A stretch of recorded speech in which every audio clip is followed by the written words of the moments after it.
Hello everyone. Today we talk about how to fix the app of ASD player. We will go to settings, then we click on apps.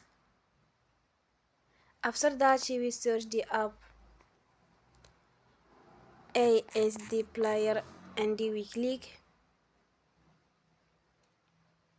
Then we will on for stop. After that we will go to storage. Then we click on clear cache. In the end, you will turn off your Wi-Fi and you will turn again. Don't forget to support us by like and subscribe. See you next time and thank you for watching.